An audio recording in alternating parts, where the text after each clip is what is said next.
ఇంత సుదీర్ఘమైన ప్రజా జీవితం ఈటెల రాజేందర్ గారి సొంతం, గెలుపోటులు అతీతంగా మీరు పనిచేస్తూ ఉన్నారు. కోర్స్ ఇప్పుడు హుజురాబాద్ నుంచి మల్కాజ్గిరికి మీ ప్రయాణం కొనసాగుతోంది. నాన్ లోకల్ అనే ఒక ముద్రని మీ పైన వేస్తూ ఉన్నారు. రాగిడి లక్ష్మారెడ్డి లొకేషన్స్ ఉన్నా ఉంటే మీది దాదాపు 160, ఇంకొకరిది 100 కిలోమీటర్లు అని చెప్పి దీన్ని ఎలా క్లెయిమ్ చేసుకుంటారు? ఆయనకు రాజకీయ పరిజ్ఞానం లేదు, రాజకీయ పరిజ్ఞానం లేదు. ఏం చెప్తుంది దానికి సార్? నా ఇల్లు, నా వాకిలి, నా కథ, నా చరిత్ర యావత్ తెలంగాణ ప్రజానికి తెలుసు. ఈ ఊకే వాళ్ళతో ఆ మతిలేనంతో ఏం పెట్టుకుంటాం? ఏమైనా విమర్శించాలంటే కూడా దానికి ఇంత హోదా ఉండాలి, ఇంత సబ్జెక్ట్ ఉండాలి. ఏం లేని దానికి ఏం సంబంధం చెప్తాను చెప్పండి. పెనం నుంచి పొయ్యిలో పడ్డట్టు అవుతుంది. కాంగ్రెస్ బీజేపీ కోటి వేస్తే ఖచ్చితంగా ఆలోచించి వేయాలి అని చెప్పి హరీష్ రావు గారు బీఆర్ఎస్ నుంచి కౌంటర్ చేస్తున్నారు. ఇప్పుడు బీఆర్ఎస్ పార్టీ ఉంది, ఇక్కడ అధికారం ఉంటేనేమో ఈ రాష్ట్ర ప్రయోజనాల కోసం పార్లమెంట్లో మాట్లాడాలి కాబట్టి ఓటు వేయమంటే ఆనాడు వేసింది.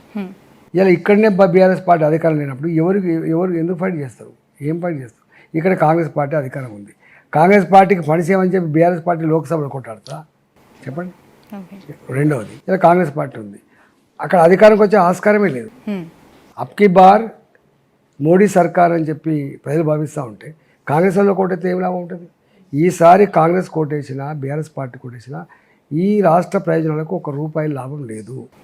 ఇవాళ అంతో ఇంతో అభివృద్ధి జరగాలంటే బీజేపీకి ఓటేస్తేనే కేంద్రంలో ఉన్న మోడీ గారికి ఏమైనా ఈ పని చేయమని చెప్పి అప్పీల్ చేస్తే గొప్పగా పనిచేసి పెట్టే ఆస్కారం ఉంది. కాబట్టే ప్రజల్ని వేస్ట్ చేసుకోవద్దని చెప్తున్నారు. మల్లారెడ్డి ప్రతిరోజు విమర్శలు చేస్తూ మీడియా అటెన్షన్ గ్రాప్ చేస్తూ ఉంటారు.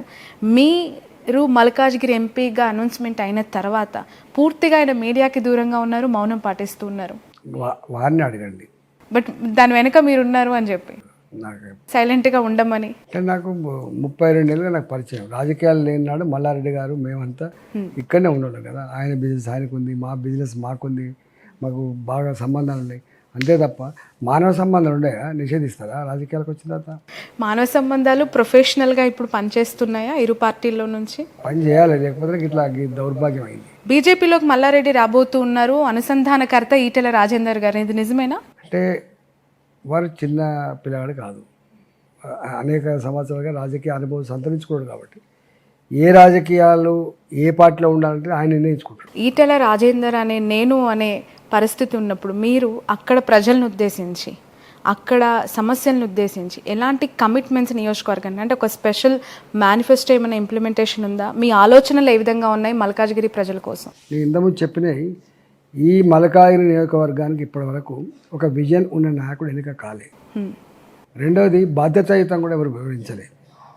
కొంచెం సత్యనారాయణ గారు కొంచెం పనిచేసిన కేంద్ర మంత్రి ఉన్నప్పుడు తప్ప తర్వాత ఏం జరగలేదు.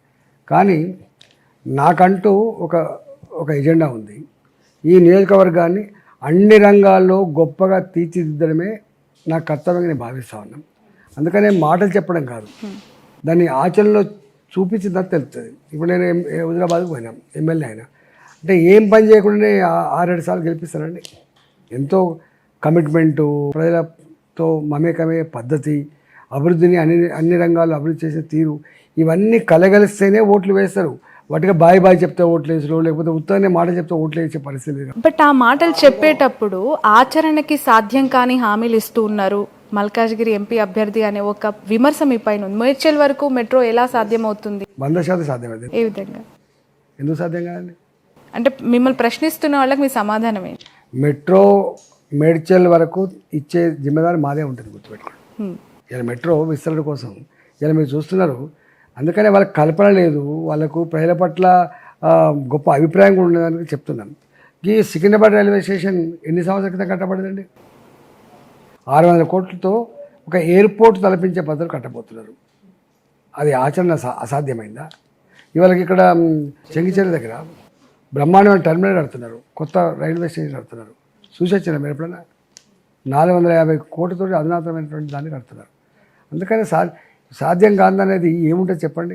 నేను ఇంతకుముందు చెప్పిన మోడీ గారి ప్రభుత్వంలో ఎన్నెన్నో అద్భుతాలు జరిగాయి అని ఒక 2-3 అద్భుతాలు చెప్తాను నేను.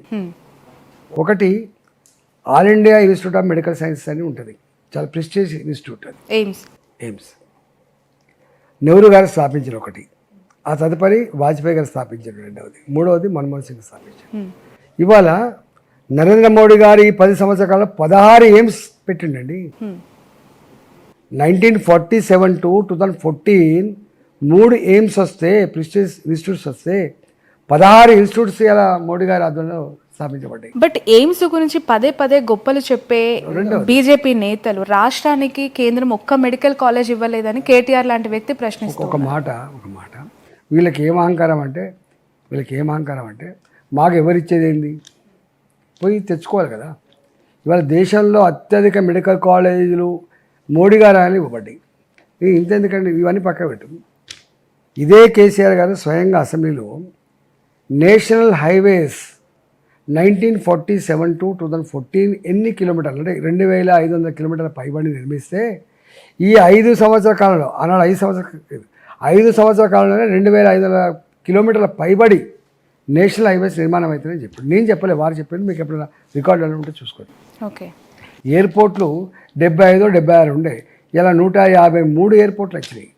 నేషనల్ హైవేస్లో 11 కిలోమీటర్ రోజుకు కన్స్ట్రక్షన్ జరుగుతాయి. అప్పుడు ఇవాళ 37 కిలోమీటర్ల నేషనల్ హైవేస్ కన్స్ట్రక్షన్ జరుగుతూ ఉంది.